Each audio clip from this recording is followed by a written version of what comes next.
Good afternoon and welcome to the Sam Lacrosse Show. Happy Monday. Well, if you haven't noticed over the past couple of months, things have gotten quite strange in the land of American politics. Certain people you thought you knew, you now seemingly don't know at all. Certain people have quote-unquote changed up, we've been told. Hysteria has risen to almost panic levels. Name-calling for certain factions and groups is at an all-time high. For many casual observers on the political spectrum, this newness is both disorienting and frightening. But really, this is nothing new. For those of us who have either had the fortune or more than likely the misfortune of tuning into American politics over this transformational period, and God forbid commenting on the issue in any way as I do, we all know that this has been going on for a very, very long time. The starting point to the decline of the old brand of American culture and politics happened a little over a decade ago with the rise of what we call woke culture, most specifically on college campuses. College activism has always been a thing, by the way. Kent State, Virginia Tech, the University of Alabama, name your school. Young people have always been the ones to stir the pot, to edge the narrative, to provoke people to change and take action. But wokeness was very different. Instead of being mad at very real injustices, the Vietnam War and black people being treated differently under the law than white people, for example, wokeness took a different tactic. Now it was perceived injustices that took center stage. Microaggressions, trigger words, safe spaces, systemic racism, equity. More than 10 years out, no one involved in the woke movement has ever given an actual definition as to what any of these words actually mean. And the reason for that is simple, because there is no actual definition. Like all movements birthed out of Marxism, words are simply a tool of control, first used by revolutionaries and then co-opted by the state upon those revolutionaries taking power as a budget against their cultural and political enemies. And cudgeled we were. DEI policies targeting mostly straight white men were used as a tool of exclusion from coveted jobs and spots in educational institutions. Movements like Black Lives Matter and Me Too infected corporate boardrooms, mandating that people raise their fists and turn their coworkers into the Stasi for looking at them weird. OSHA was on the verge of mandating from the federal government that all workers needed to get an experimental COVID vaccine upon the threat of them losing their livelihoods and the abilities to take care of their families. It was insane while we were in it. Now, with the benefit of hindsight, we now know for a fact that it was even worse than we initially thought it was. Yet for us that opposed wokeness, the ending of woke culture, at least for now, actually wasn't so bad. The rise of wokeness on the political left provoked a culture war not just on the American right, but the establishment left as well. Old school grifting politicians, think Nancy Pelosi, Chuck Schumer, and others, were terrified of this new breed of leftist politician on the rise. Alexandria Ocasio-Cortez, Ilhan Omar, Rashida Tlaib, and others. And as they should have been, by the way. Like all revolutionaries, they did not come to blend in. They came to take over. And take over they did. Beginning with Barack Obama's second term, the Democratic Party began to become infected with leftist woke politics. When Donald Trump assumed office in 2017, this kicked into overdrive to combat what was dubbed an existential threat not only to their movement, but to civilization and American democracy itself. And to give the woke left credit, they meant it. More than a decade removed from its genesis, they have won the cultural war on the left. Moderate Democrats don't exist anymore. They have all either been driven out or converted by force. The Democratic Party, as you once knew it, is dead, completely submarined by the culturally Marxist ideology that defined wokeness, but more on that later. 2 weeks ago in Phoenix, Arizona, something very similar happened. That weekend, AmFest, the now definitive conservative political event and rally in America, took place. Just over a little after 3 months of the assassination of Charlie Kirk, the movement he founded, Turning Point USA, hosted its annual end-of-the-year bonanza, defined by all things TPUSA is known for. Celebrity commentators, fireworks, and speeches loaded with verbal fireworks. But this year was different for one notable and unfortunately obvious reason. Charlie Kirk wasn't there. The main political revelation that has been noticed by all who are tuned in after Kirk's martyrdom was that Charlie Kirk was, by a wide margin, the biggest glue guy in the conservative movement. His job was to talk to everyone and to help everyone get along. The divides along all lines of policy on the right were clear for a very long time, particularly since Trump took over the party. Charlie's job, which he did to great effect, was to bridge all of those gaps, to coalition build, to build a dam to avoid the torrential flood on the other side of its wall from busting through. With Charlie Kirk gone, there was nothing holding back what had been brewing, really, since the 1990s.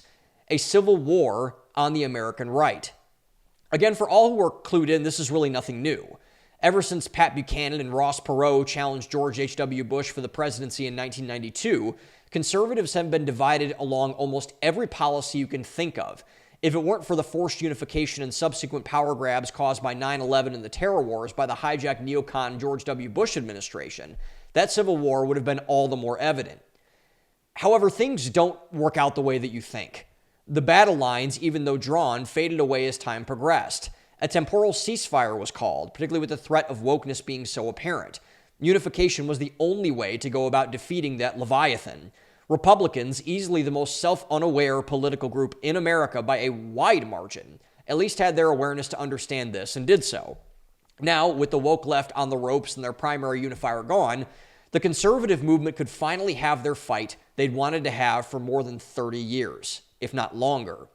And the battleground they chose, their Lexington and Concord, for example, was AmFest 2025, and it didn't disappoint. AmFest and Turning Point USA, despite all the scrutiny, both fair and unfair, that they've faced since Kirk's assassination, did a phenomenal job honoring Charlie Kirk. The best way they did so? By letting everyone who loved Charlie on the stage to speak freely about what they felt was the direction conservatism should go. Censorship was off the table. Only with free speech and open debate could these issues be hashed out. Could the war be won? And they didn't waste any time. The two people who closed the opening night of the conference were the two that had engaged in the most open warfare towards one another over the past year, Ben Shapiro and Tucker Carlson. Shapiro used his time to dress down everyone from Carlson to Megyn Kelly, if you can believe that, for supposed anti-Semitism, calling them out in a Mike Pence-style blistering critique about how conservatives are quote-unquote better than this. Carlson, for his part, called Shapiro a globalist Zionist neocon who didn't care about basic American citizens. Following this, Steve Bannon, who had been saying the things people are saying about Ben Shapiro now for more than a decade, clocked Shapiro publicly in his speech as well. He called him a cancer, saying that if his ideology became the forefront of the conservative movement once again, MAGA would die. Several others in their speeches afterwards and online weighed in, half either praising or unloading on Bannon for various reasons. But the real mic drop moment of the conference came from Megyn Kelly. Kelly, who has been the second most important glue guy in the conservative movement behind Charlie Kirk, finally drew a line in the sand with one of her oldest allies and friends, Ben Shapiro. Mere months before, Kelly had been on stage with him at an event she had hosted. She gave him a wonderful intro, talked with him for a long period of time on stage, and allowed him to say whatever he wanted. She hosted him on her show frequently. When Shapiro was just starting out, she was the first to platform him on her original Fox News show. And loyalty is something that is rare today. It has never been easier to swap out loyalty for convenience, particularly in the political arena. Megyn Kelly, even though through the last 2 years, has been the most loyal person to Ben Shapiro outside of his company, The Daily Wire. She stood by and advocated for him as he went under relentless, often justified attacks from every angle imaginable. She stood up for him, constantly telling everyone he wasn't the sort of person they were portraying him to be. Unfortunately for Megyn Kelly, she was proven wrong at AmFest. Shapiro stabbed her in the back, in public, on stage, dressing her down as some kind of anti-Semite and Groyper apologist who wanted to destroy the conservative movement. Later, in an onstage interview with Jack Posobiec, who would later be accused of anti-Semitism by anti-Christian bigot Mark Levin for the simple crime of being Catholic and owning a rosary, she finally said what had been true for a long time. Ben Shapiro was no longer her friend, because friends do not do these types of things to each other, obviously. There were a lot of people who had a lot of things to say in the aftermath of AmFest. Most comments centered around baseless and meaningless attacks on Erica Kirk and probably J.D. Vance. She should have cried more. Why isn't she mourning her dead husband? She's having an affair with the vice president. None of it was true. Moreover, none of it was important. The real importance of AmFest 2025, the thing that was by far the biggest storyline and not surprisingly the most underreported storyline of the event, was the following: the clear and present bifurcation of the American right. The same turf war that began a decade ago on the American left is now happening on the American right, and the stakes could not be more dire. Whoever wins this war will seize control of the conservative movement in the future. The lines are simple: MAGA and the Republican Party. Do we cling to the old ways, or do we ride with Donald Trump? This is not only a question, it is the question for conservatives going into 2026 and beyond. If we can't answer this definitively, nothing else matters. And in many ways, it's very good that we're having this fight now, rather than in close to 2028. More on this in a future episode, but I believe we've seen all the good we're going to see out of Donald Trump's second term. The right is on their way to getting absolutely slaughtered in the midterms, as they should. They have failed on so many metrics that it's hard to name them, which I won't. So in my view, punting to 2028 isn't that bad of a strategy, actually. However, the real question is, what and who should we be punting to? For all of the squabbling at AmFest, that is the essential question of all the right-wing infighting. Who controls the conservative movement after Donald Trump leaves it? What is going to get prioritized? Who's going to lead it? Who is going to be ousted from it? This fight is going to take time. It's going to take a lot of very difficult conversations, and it's going to get ugly. Very ugly. AmFest, if nothing else, was a preview to just how ugly this fight is going to get. This is not going to be a clean and cookie-cutter exhibition boxing match. This is going to be a 1920s street fight. Cheap shots will be thrown. Men will be broken. After the scrap ends, no one will ever look the same again. As it pertains to the conservative movement, AmFest exposed three things that are very apparent to anyone with a functioning group of senses. The rift on the right at its core comes down to getting these three issues correct. If we don't, we will go back to the same way as the left: awkward, irrelevant, malicious, and taken over by radicals. I, as a conservative, Christian, and value-driven person, do not want this to happen. So to avoid it happening, we must speak very plainly about what these issues are. The first thing that was exposed at AmFest was that Donald Trump, for all of his faults, especially as mentioned in his second term, was right about one thing. The Republican Party as an institution is useless. It is filled, at least at the federal level, with gutless, spineless cowards who are completely okay with selling out the people that put them into office, as long as they feel good about themselves for losing gracefully. As long as they keep their moral superiority, which it isn't if they're selling out their morality, which nearly all of them are, by the way, they're fine with whatever the outcome is.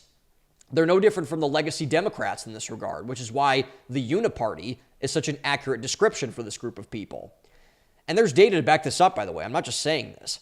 In a recent survey, the past year of federal conservative legislation passed through Congress was the weakest on record. Remember all those executive orders in the great first months of the Trump presidency? I sure do. And like the rest of the MAGA base, I loved nearly all of them. But that doesn't matter, because all of that effort done in the 4 years of the Biden administration by the brilliant Trump inner circle will mean nothing, because executive orders mean nothing if they're not codified into law. When Democrats take back Congress in November, they will not only reject all of those executive orders, they will immediately move towards overturning those laws and impeaching members of the Trump administration who wrote them, including, obviously, Donald Trump himself. When pressed on this, excuses fly all over the room. The majority's too thin in the House. Trump took many of the most valued members of Congress into his cabinet. The government shut down. All things that happened or are true. But I don't care. The country doesn't care. We voted for change and have gotten largely none of it. Some of this falls on Trump for sure. But what it ultimately falls on are the people who claim to support Trump. The low-T GOP, filled with pathetic men who have done absolutely nothing to put America first or make America great again. The MAGA movement wants the Republican Party to change. The Republican Party simply wants to hold on to power. That dynamic will define the near future of conservatism for everyone, which is why so many people are afraid of it, as we saw at AmFest. The second thing that was exposed at AmFest, one that also builds off the first, was that the Republican Party absolutely despises its voter base, particularly the coalition that was built ironically by people like Charlie Kirk and Donald Trump. They are not only completely ungrateful for electing them into office, it's worse than that. They look down on them. They condescend to them. Their attitude towards their voters of completely debasing themselves from what they were elected into office to do is absolutely unacceptable, but mainstream, unfortunately. And this extends to the commentary class as well. Mark Levin seemingly can't go 5 minutes without calling someone a Nazi on X. Ben Shapiro has told people openly that if they care about the affordability crisis, to move out of the United States from the land that their ancestors are from. Dave Rubin, the gay surrogate child-stealing commentator, has the nerve to tell Tucker Carlson that he's not a conservative. Why is this tolerated? Why are people who call themselves conservatives allowed to act no different from the leftists they claim to hate? Simply put, because we allow it. When is the last time you've heard someone on the right say that Lindsey Graham absolutely sucks, that John Cornyn and Ted Cruz are awful for the state of Texas, that Ben Shapiro can get away with saying that his loyalty to the United States is only tied to its loyalty to Israel, that James Lankford and his embarrassment to the state of Oklahoma? Try never, because no one has the guts or the balls to do so. Because of that, we allow them to run rampant over every part of our lives through the political system. But we shouldn't allow it. The time has come for shaming these people, for taking them down from their perch atop their undeserved status hierarchy. The wheat must be separated from the chaff. We must know where people truly stand. And when we think about it, we do know where these people stand. And it's not with us. It's with someone else. Another interest, another responsibility, and more than likely another country some of the time. This is unacceptable, and we must put an end to it. The third thing that was exposed at AmFest is that these next 3 years, and really the next 2, are going to be the most critical years in modern history towards defining the future of American conservatism. Ted Cruz has already stated he's going to oppose J.D. Vance, the real MAGA candidate from a corporatist, globalist, establishment Republican perspective. Marco Rubio is not going to run if Vance runs. Marjorie Taylor Greene may run to the right of Vance to push him further over to the MAGA side as a sort of kamikaze candidate, if not the front runner herself. The die is already cast. The warriors, for the most part, have already been chosen. There will be blood. Lots of it. The division will get deeper. Ties will go stronger. There will be many difficult conversations, hard cancellations, and potentially even more assassination attempts, God forbid, as we chart this path within the conservative power struggle. It is a necessary fight. What is more necessary, however, is winning that fight. It is absolutely critical that we get these next 3 years right. If we don't, as you've seen, we're going to go the same way as the woke left, destroying an entire political party while simultaneously doing nothing to have something rise from its ashes. But that destruction can only be avoided if we're honest about the landscape that we inhabit. That conversation, whether we like it or not, has begun. It's only a matter of time is if we tell truth or if we lie about the truth.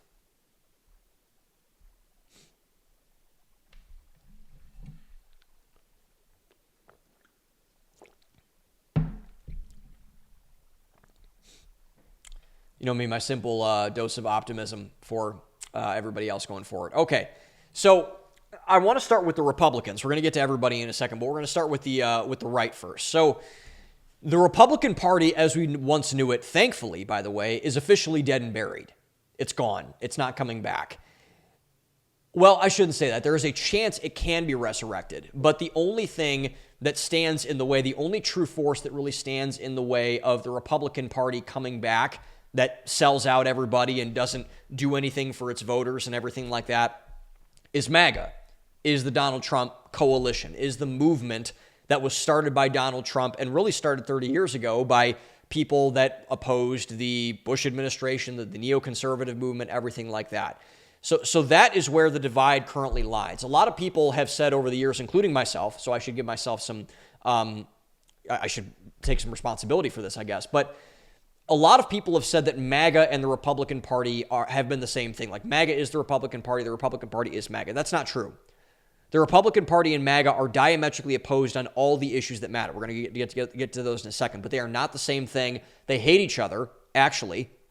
And so the divide on the right is between the Republican establishment politician and the political class and the MAGA movement that is swelling up through this kind of populist nationalist conservatism. That is really, by the way, it's sweeping all over the world. We just had the Chilean president, I believe, Jose Cast, get elected with the same message as Donald Trump. Brazil is going through this. A lot of parts of Eastern Europe are going through this. Hungary is going through this. Lots of France, by the way, is going through this. This is kind of crazy. And so this movement is very popular across all cultures, across all continents, and now America is the forefront of this. Donald Trump, the MAGA movement, is the forefront of this. And so, in addition, what is also important to remember, we need to understand what both sides of this argument bring to the table so we can combat it, the Republican establishment, with better ideas. Because what we need to remember, what the ultimate ammunition to really all of this is that we need to remember that the MAGA faction of conservative politics in America is the most popular coalition in American history. It won the popular vote. It won all demographics. It won all working class voters, middle class voters. The Republican Party is not popular, which is why they're a bunch of losers and why they didn't win until Donald Trump took over or we weren't in the terror wars. And by the way, when George W. Bush won in 2000, they had to go to a runoff in Florida. And a lot of people think they cheated, which they may have, I don't know. But anyways, Donald Trump's policies, when we stick to the America First MAGA agenda, are very popular, as proven throughout the last election. The Democrat agenda is not popular. The mainstream Republican agenda is not popular. The MAGA core ideas are popular, which is why we can win on ideas. These ideas, when they're implemented, as we've seen over and over again with a lot of things, actually serve the voters, the citizen, the population of this country.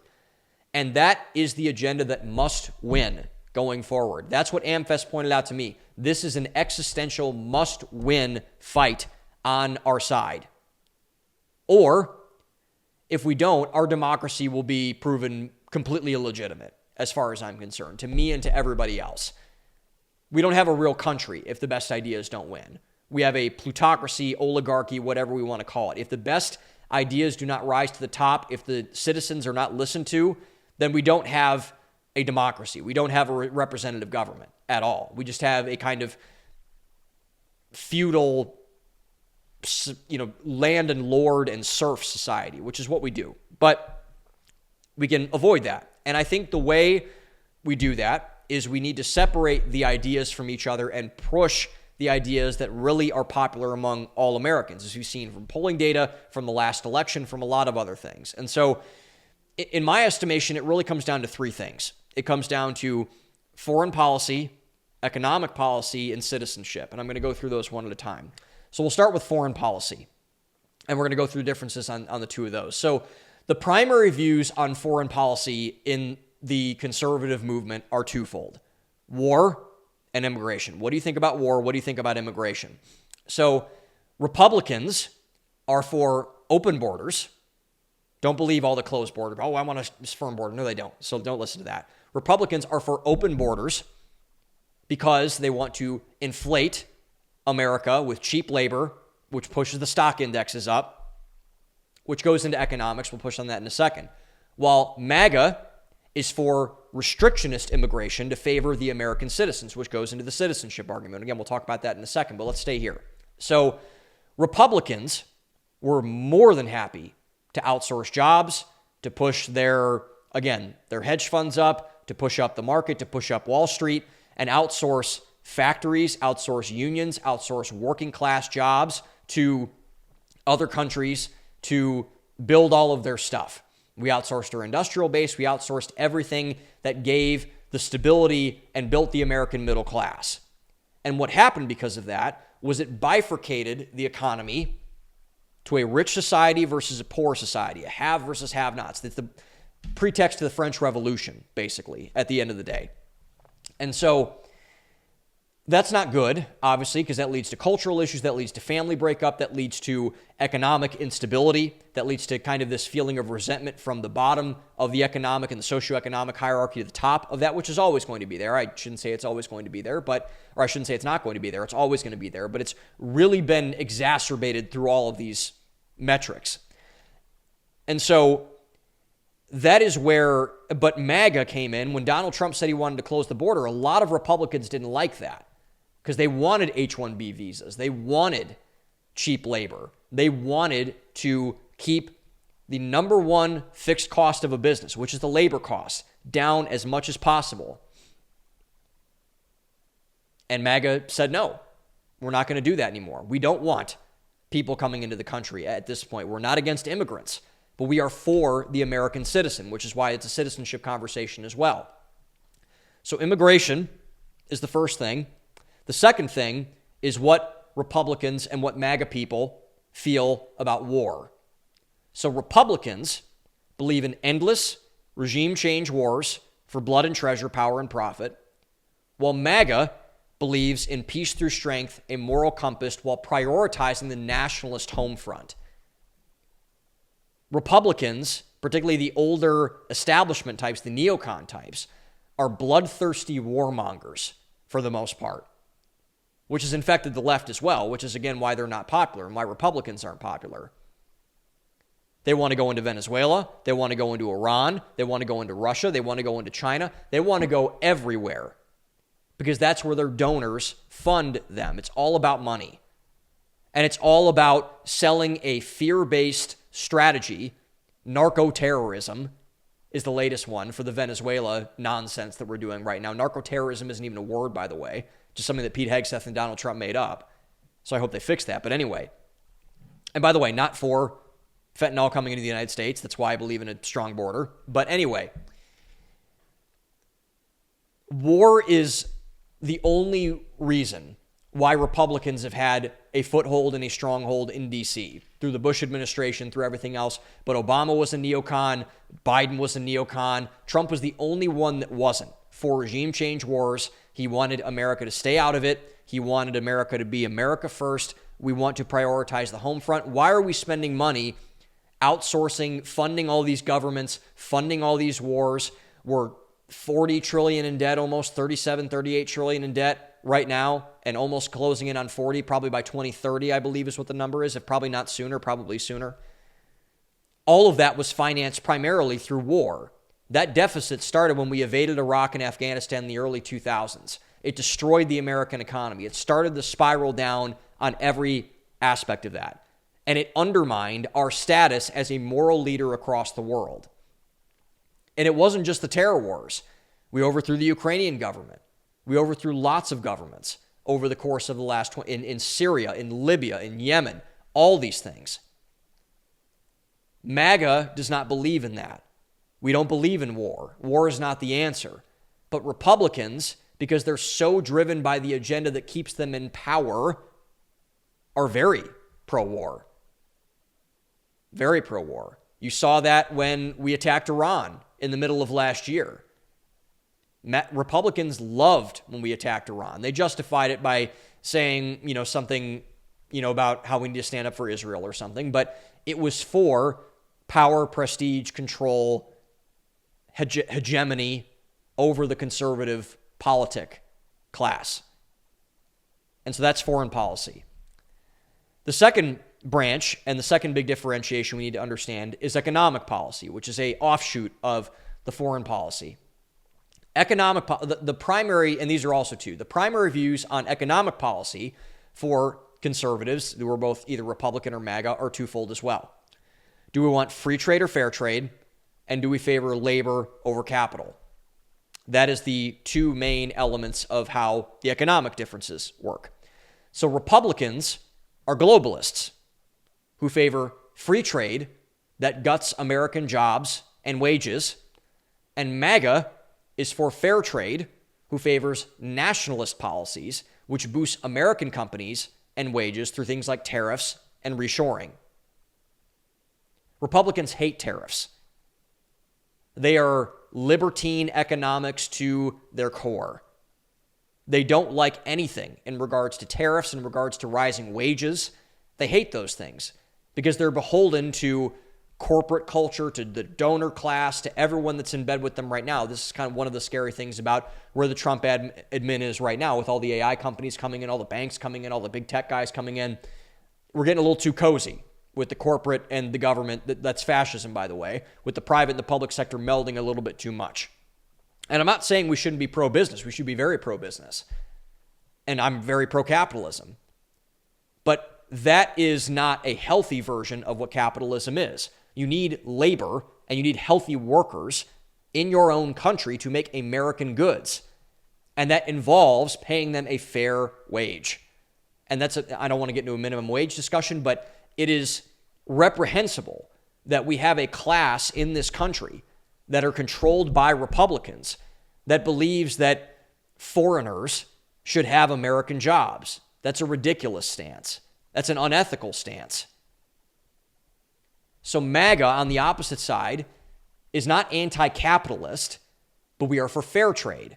The world economic market now is all against the United States because we have outshore and we have let people take advantage of us through trade deals. Trump has been absolutely right on this ever since he's come in. We have horrible trade deals. We have awful tariffs that are levied against us, and we've outsourced our industrial base. So now we're farming out our economy and we're farming out our trade structure to people who screw us every single time they have advantage to. And so when Trump levies tariffs against people freak out, but they don't realize that everyone started this first. And it's the reason for that is because of our stupid, libertarian, open border economic policy that drove out all of the jobs, all of the investment, all of the industrial base of our country. So we're dependent on everybody else. And so what MAGA believes is we want America first economics. We want fair trade, not free trade. Fair trade begets free trade. Free trade does not beget fair trade. That experiment's over. We ruined we know the answer to that question now. It does not work. Ask the national debt, ask the wage growth, ask the amount of white middle-aged men killing themselves right now in the middle of America. It doesn't work. It just doesn't. And then the other side of this is that Republicans are pro-capital over labor because it enriches those who are already wealthy. It helps their donors. While MAGA is pro-labor because they want a rising tide that lifts all boats. I believe the single most devastating economic decision we have made as a country is favoring capital over labor, favoring finance and investments and hedge funds and debt over the people who actually create value. Finance does not create value. Debt does not create value. Investment firms do not create value. Workers create value because workers are the lifeblood of a company, which is why being pro-labor lifts the American economy up. When you have people that are making more money, you have people that spend more money. We're a consumerist economy. We always have been. We have been for the last 80 years. When people can't spend money, we outsource that to finance. We outsource that to other countries. And we create more value because people want to start more companies and they have the liberty to start a business because they're getting paid a healthy wage or do something else like that. Take their family on vacation, invest in higher schools or better schools, do everything like that. You can't have that if your country's poor. We're an increasingly poor country because we're not a pro-labor country or a pro-capital country. It is elevating the wealth through a capital wealth transfer up to those who already have a lot of things, own a lot of things, away from people who have no opportunity to own things, mostly poor people and mostly young people. That's unethical. It's not right. But Republicans are corporatists. They don't favor American workers at all, which is why this is happening. And the last big difference between the Republican side of the conservative movement and the MAGA side of the conservative movement is an argument on citizenship. Victor Davis Hanson wrote a great book on this. Royce White talks a lot about this too in very eloquent fashion. But the citizenship argument isn't talked about enough, but it's very important, so I do want to talk about it. Republicans treat the American citizen as a cog for their profit and their power, while MAGA values the citizen and citizenship, it's an important term, as an integral part of how America operates. So Republicans see the American citizens as widgets, as votes, as workers, as serfs that elevate their institutions that keep them in power. Open border, fine. Anyone can be a citizen in this country. Your heritage here doesn't matter. Don't want to build you better schools, don't want to build you a better hospital system, don't want to build you a better infrastructure, don't want to increase your wages. We don't care about you. We just want your votes. And the key thing that MAGA gets right about this, and why this is, I believe, the foundation of everything, of economic policy, foreign policy, whatever you want to call it, is that MAGA believes that Americans are not widgets. They're not votes. They're not serfs. They're not worker bees. Americans are not replaceable. Americans are not interchangeable widgets. Instead, Americans are the priority. The people are the priority. It's the people. Donald Trump could have a great ad about this back in the election in 2024. It's the people that make America great. People are the only reason why any country has a country. If you don't have people inside of your country that belong to that country, that have a standing in that country, again, I'm not anti-immigrant, but I'm pro-American. Americans are the only reason why America exists. We are the only reason why doing any of this matters. If it's not to benefit American citizens, we have no reason for politics. We have no reason for economics. We have no reason for foreign policy. We have no reason for anything on that front. And these ideas are obvious to anyone who really, really takes them at face value. They're obvious to everybody. So if MAGA wants to win, they will win on their ideas. They will say their ideas over and over and over and over again until they're blue in the face. And they should. Because that's where MAGA will win if we are smart.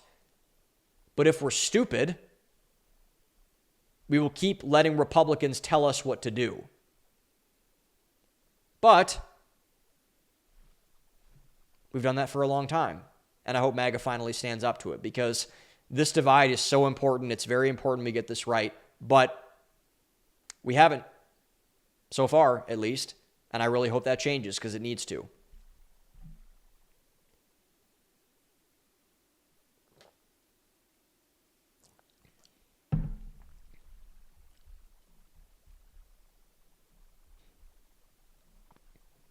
Okay, so for a very visceral example of this, I want to pay attention back to that first night at AmFest. So the conservative split is most apparent in the Tucker Carlson, Ben Shapiro feud, which has been raging very heavily over the last 6 months. And I think the Fuentes interview was, in October. I think it was. I might be getting that wrong. But it's over the last 3 months especially, but over the last 6, Tucker and Ben have been going at each other. So the thing that really blew it open was when Fuentes came on Tucker's show. When Nick Fuentes went on Tucker's show, it changed everything. The mask was off for everybody. And again, I have been very opposed to the Groyper movement towards the Nick Fuentes movement. I don't think Fuentes is right. I don't think he's the answer. And I do think it's a problem that he is out there and encouraging young men towards his nihilistic ideology. Nihilism isn't the answer. And living that lifestyle isn't the answer. I want to be very clear about that once again. But also, do I think that Fuentes should have the same right to speak as everybody else? I do, because everyone has the right to speak. And so, but a lot of people did not think that Nick Fuentes had the right to speak, or that Tucker Carlson had the right to interview him, even though Patrick Bet-David interviewed him, even though Alex Jones interviewed him, even though Joe Rogan, I was at Joe Rogan's comedy club last night. Joe Rogan said he would be open to having Fuentes on his show, which, hey, fine, Joe can do what he wants.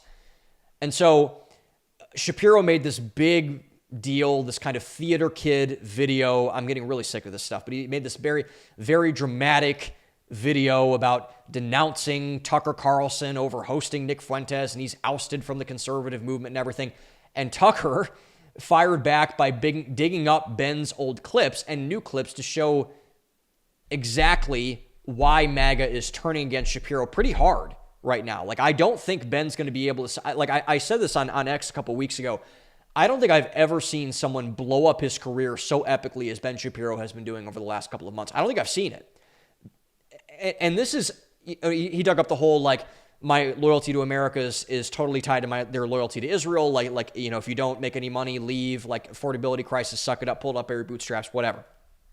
And so this is very sad for me in a way. I'm being dead serious about this. This is very, very unfortunate for me watching this. This has been very hard for me to watch this, even though, like, I'm not, like, emotionally tied to any of these people. I've met Tucker a couple times. I've met Ben a couple of times, and I've heard that Ben is actually a very nice guy in person. Maybe that's not true anymore. Megyn Kelly said a lot differently, but that's okay. We'll get to her in a second too. I think this is really tough for a lot of people that are my age, like in Gen Z, because the two people that were my primary entry points into politics were Ben Shapiro and Tucker Carlson. They were my foundational people into what a conservative was. I watched Tucker Carlson's Fox News show a lot, and I watched Ben Shapiro's YouTube show a lot. All throughout college, all throughout my first part of my adult life, in high school, really. I watched Shapiro more because I was on YouTube more, and then I started seeing Tucker's clips on YouTube, and I was like, oh, this guy's interesting. Then I read Tucker's book, and I was like, oh my gosh, this is amazing. But the more that I'm seeing Shapiro talk, and I think this is his fatal flaw, this is going to be his downfall, this is what I'm seeing from a lot of people who are in my position, the more I see that Tucker and the growing louder MAGA base is right about Ben Shapiro.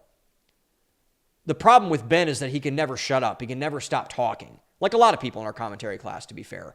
But the more Ben talks about what he really believes, the more problematic I think he is. And so there was a post the other day that, there's these YouTube sites that you can track subscribers and view counts and things like that. Over the last 30 days, Ben Shapiro is losing an average of 1,000 subscribers every single day. And that's not a lot, because I think Ben has, maybe 7 million people on YouTube, if I'm not mistaken. It's definitely over 5. He's been on YouTube for a really long time, so I think it's probably over 7 million by this point. But he is losing, like Megyn Kelly said in her interview with Jack Posobiec, and we'll get to Megyn in a second, but she said, I know he's losing a lot of subscribers. And I'm like, okay, was that like a cheap shot because, Ben took a cheap shot at Megyn Kelly? Like, is this going to be like a petty thing? But that's actually true. And I didn't know that. And I saw that post yesterday. I was like, oh, wow. And on the scale of everything, is that going to be a massive deal for Ben's credibility and his monetization and things like that? No. But there are a lot of problems at the Daily Wire. They're losing a lot of paid subscribers over at the Daily Wire. And that YouTube channel that Ben Shapiro has spent the last 15 years building, it's going down pretty epically from what I can see. And the reason why is that Ben has become someone who attacks people like a leftist does, going behind people's back to slam folks, coordinating with the mainstream media, with Barry Weiss. I saw he did like a thing with the Hollywood Reporter with Mel Robbins. I'm like, what are you doing, dude? Like, it's kind of like this is why him and Jeremy Boring were friends. Jeremy Boring was the exact same way, the former co-CEO of the Daily Wire and the founder of the Daily Wire, was that Jeremy was a dork in high school who wanted to be a popular kid. He was a theater kid in high school who wanted to be a popular kid. Ben was viciously bullied as a kid. He's talked about this a lot, and I feel genuinely very, very bad for this. But this explains a lot. Ben Shapiro has always wanted to be liked, accepted, welcomed into that group. Same with Jeremy Boring. Same with like James Lindsay and Mark Levin and Laura Loomer, all of these psychos who are going crazy on the right and are driving this division. And so the more I hear Ben talk, the more I'm like, dude, like you're really losing me here. You're really losing me here. And the final straw for a lot of people, and for me, to be quite frank, was his outright betrayal of Megyn Kelly during his AmFest speech. Like, I think when Ben got up there and said that Megyn Kelly is a controlled opposition, anti-Semite, Groyper apologist, dividing the conservative movement, she isn't really one of us, like that was career suicide, in my opinion. I think that was a final straw moment for Ben Shapiro. And I couldn't, and I thought that, I saw that and I was like, oh no. And I thought that he was, and I thought a lot of people were going to defend him. I thought it was just a me thing that was like, oh boy, that's not going to turn out well. But what really shocked me was that I couldn't believe some of the blowback that he got. And again, Ben Shapiro has always been kind of like the pet of the institutional conservative media class, the political class. Like Mike Johnson is real, and I like Mike Johnson. I think Mike Johnson's a decent man, but like, all the people in Congress like him. All the Fox News people like Ben Shapiro. Everybody's like, oh my gosh, Ben Shapiro is this. So Ben has always been kind of like the mascot of institutional conservatism for a more younger audience. He was always someone who was coddled. He was protected. And again, a lot of that came from his childhood. A lot of people feel bad for Ben. A lot of people can see he's like clearly autistic and doesn't have all of his, faculties about him from a social awareness perspective. But he swung back, and the error that he did was that he hit a lot of the people that protected him, like Megyn Kelly, like Turning Point USA, like Candace Owens. And I don't know if Candace might be losing her mind too. I don't really know, but that's, all ideas are open at this point. But the crazy thing about Ben is I think he's lost all of his protection.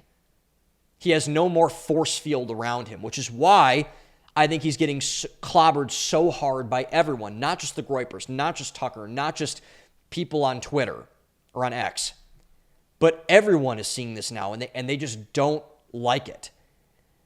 And the biggest thing I think that, and I'm like, okay, so why is this? Why was I so blind to this coming out? And the biggest thing that I think we've learned from all of this is that Ben Shapiro is a legacy product.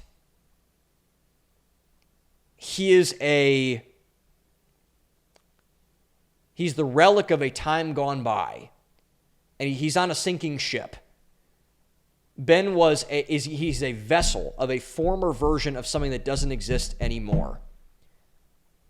A relic of a time gone by.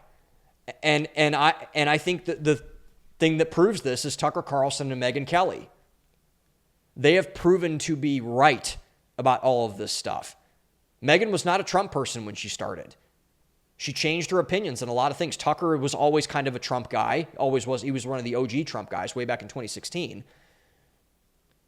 But what that has proven to me is that, as well as the MAGA base, the ideas of the MAGA base and the MAGA influencer class are better and more popular with the American people. And maybe you don't want to use this language, but Ben Shapiro will continue to be exactly as Steve Bannon said, a cancer. Ben Shapiro is a cancer and a threat to the new and emerging MAGA coalition and the MAGA movement. And Ben Shapiro is, I believe, an enemy of the conservative movement going forward because he doesn't like Donald Trump. He's never liked Donald Trump, really. He likes when he supports Israel, but he doesn't like anything else that he does. He doesn't like any of the MAGA policies. He doesn't like any of the MAGA influencers. It's very clear right now. And so the lines have been drawn, and I think the way that we can best articulate that is through the feud between him and Tucker. They couldn't be more opposite on everything. And you can see which part of the base is dragging to which. And that's how you can see all of this play out. So I think Tucker, ironically, has destroyed Ben Shapiro's career. Well, Ben made a living off of destroying college kids on college campuses, which will be his legacy, unfortunately. That's a very sad legacy to have, as it turns out.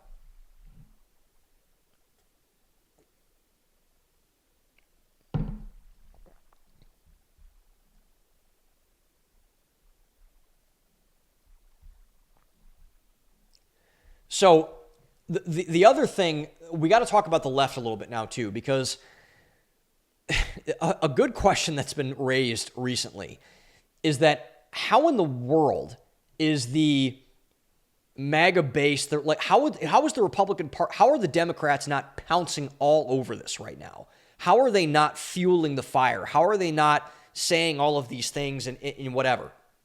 And so I was thinking about that the other day, and I'm like, if we had a healthy political system, which we don't, but if we had a healthy two-party system, no healthy party can stand this level of instability, this level of infighting, this civil war that's breaking out. And yet, the American right, the conservative movement, even though it's crazy divided, is still in a dominant position culturally. And their positions are still largely popular. If you look at some of the data, all the promises that Trump made, they're still very, very popular. And this is not I want to be very careful about how I phrase this. This is not a commentary about how united the right is, because it's not. This is a conversation about how weak the Democrats are. Like, I think this is much more of an indictment, unbelievably, on the left than it is on the right. The right's just having a little pissing contest right now. The left is in still very, very big trouble. And so one of my favorite people in political media is a guy named Harry Enton, if you guys don't know who he is. So Harry Enton is the chart and the graph guy for MS Now or NBC News. I think he does both. But he is so funny. Harry Enton is on CNN, actually. I forget. Steve Kornacki is the NBC guy. They're both two of my favorite people. So they're the people that go up in all the charts, and they're saying, like, oh my gosh, holy smoke, Harry Enton is the CNN guy. So Harry Enton, and he's got like this New York accent. He's like, and he goes, holy smokes. He talks like a 1950s guy. He's awesome. If you look up Harry Enton montages on YouTube, it is going to be one of the funniest things you ever watch. So I would recommend him, and Kornacki's a beast too, so I love both of those guys. But Harry Enton was on CNN the other day. I forgot he was on CNN. So Harry Enton's a CNN guy. So Harry Enton was on CNN the other day, and he said, even with all of the infighting, all the civil war that's going on the right, the American left is the least popular they've been in 50 years. Going back since the 1970s, since the height of the Nixon administration, which is unbelievable, since Nixon was the most popular president in American history when he was sworn into office. So that was when the Democrats were at their lowest point, was at the height of the Nixon administration, when Richard Nixon got swept into office by everybody. And so Richard Nixon was loathed by the left, still loathed by the left, loathed by some of the right, I think in many ways unjustifiably, but that's neither here nor there. And so that is unbelievable that they are in that desperate of a situation, that they're lower at a point in popularity than the Nixon administration, meaning they're basically extinct. And I made a comment a couple of months ago on how the Democrats are going the way of the Whig Party. So, like, for example, the Whigs were an elitist group of politicians who were in the mid to early 1800s. They went away right before the Civil War started. About the 1850s, they went extinct. They had a couple of people that, were presidents and things like that. They were but they were an elitist, kind of wild, off-the-wall, coastal party. And they self-destructed. And I said a couple of months ago, and a lot of people pushed back on this, that the Democrats are going to go the way of the Whigs. They're going to go extinct. And I hate to say that I was right, but I was right about that. Like, I was very, very right about that. Every single poll proves it. Everything that we're seeing in the culture right now proves me right on that point.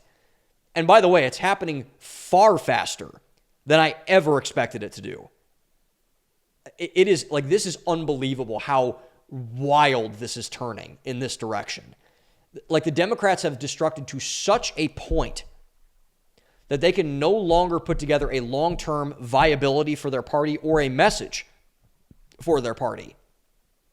There is no senior leadership, and I mean senior because they're all old as heck in the Democratic Party.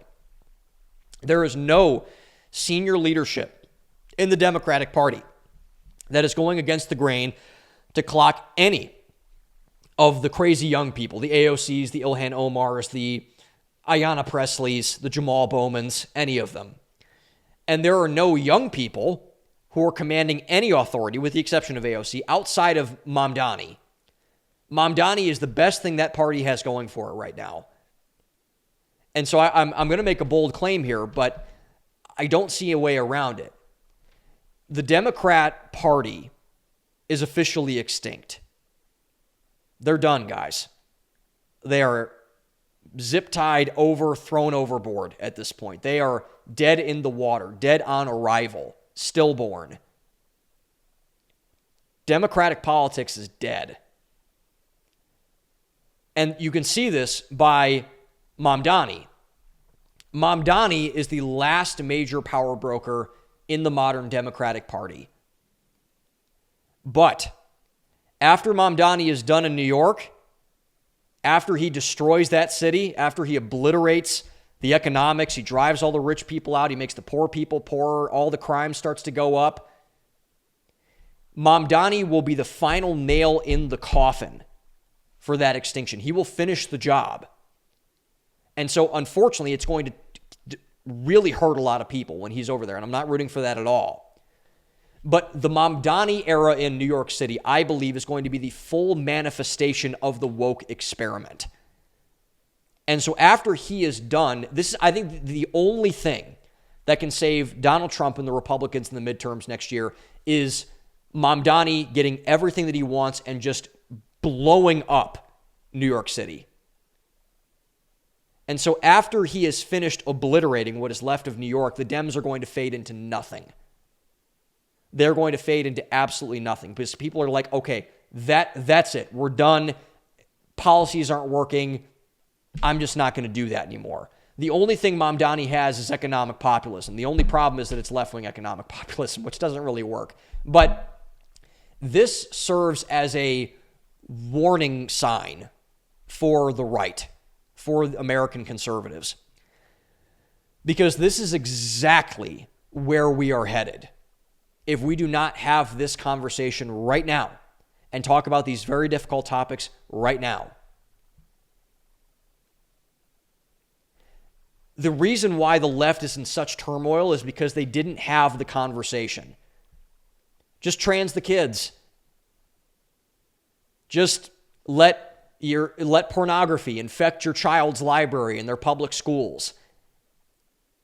Let all this craziness go on in college campuses. Let all of the neocons and the corporatists inside of the party alienate the working class.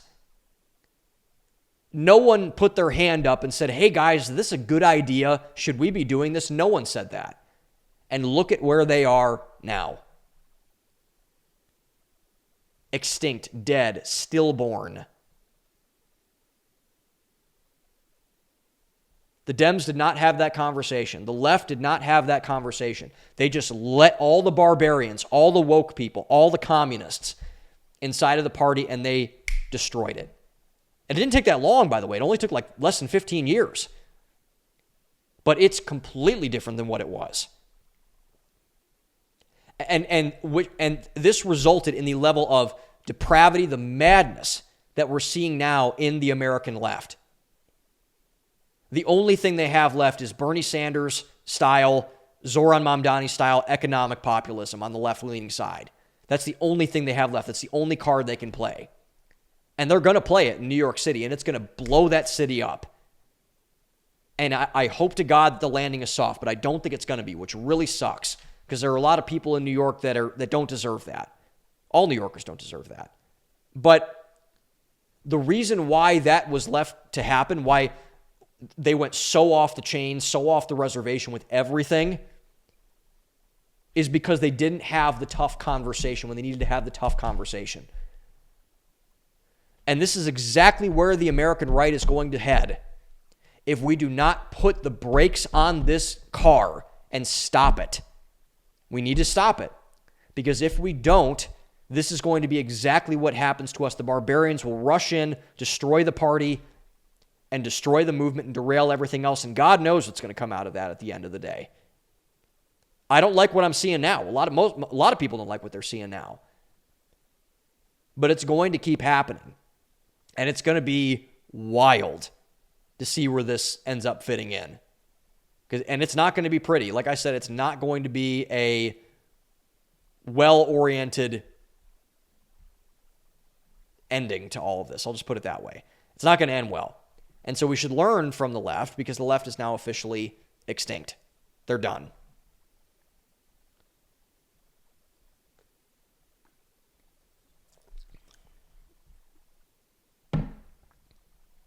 Okay. So the biggest takeaway I think we can take from AmFest and from this whole conservative civil war, from a big picture perspective, is that we are at the end of something in America.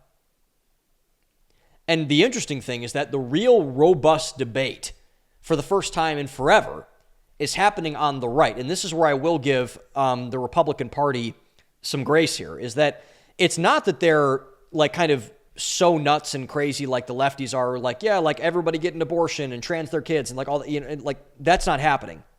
But there is real robust debate with a lot of serious intellectual power players on each side of this thing, which is good. We should debate those ideas. And that's happening on the right, while the left is getting, again, more and more unpopular. They're getting more and more fringe, and they're fading more and more into obscurity.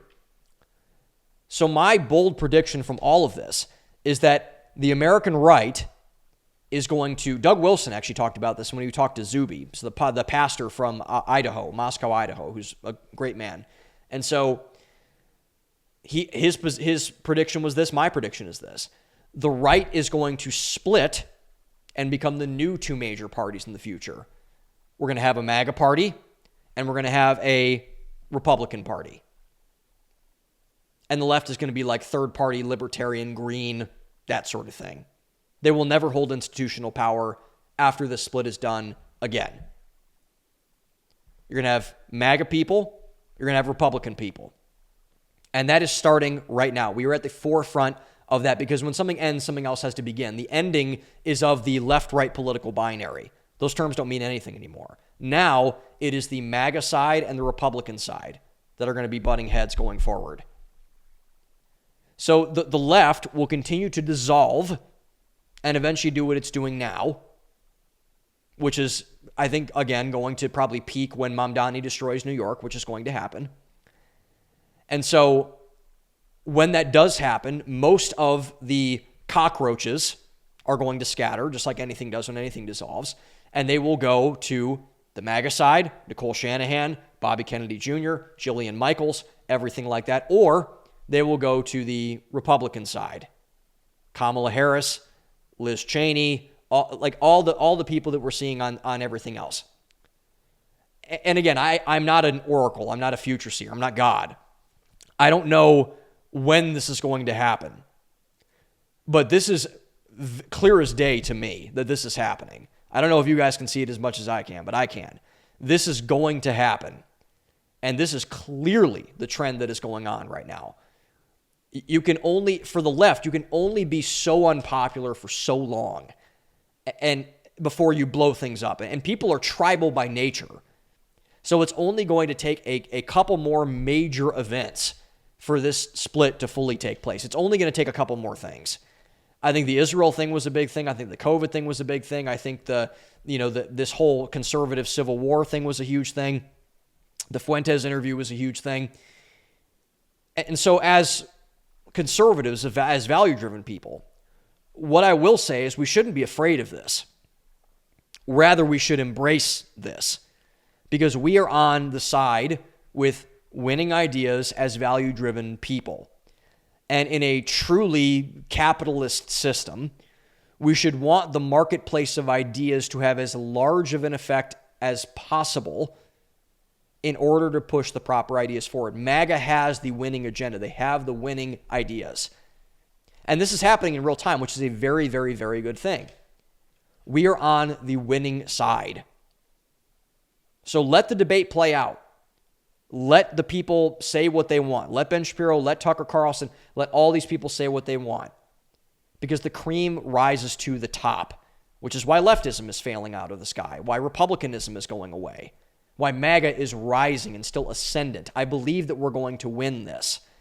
And it's going to be choppy and scary, and there are going to be a lot of things and a lot of people calling people names, and you're an anti-Semite, and you're a whatever, Nazi, whatever. But this is a good thing. Because the exposure that people are going through right now is a very sobering thing, but it's a very good thing, I think. Long term. It's very choppy and uncomfortable right now, but you have to go through the uncomfortable things to get to the place where you want to get to. And again, I'm not saying that this is going to be comfortable, this is going to be pleasant, but now with all the barriers of unity, Charlie Kirk is gone. Donald Trump is going to be gone in 2-3 years. They're going away, or they're getting polarized in one direction or another. Ben Shapiro's taken a side. Ted Cruz is taken a side. Tucker Carlson's taken a side. Megyn Kelly's taken a side. Mark Levin is taken a side. There is no more unity in the Republican Party, which is a good thing, because we need to have this fight. Everyone is either going away, they're stepping away. Unfortunately for Charlie, they're dying. Or they're going away or getting polarized in one direction or the other.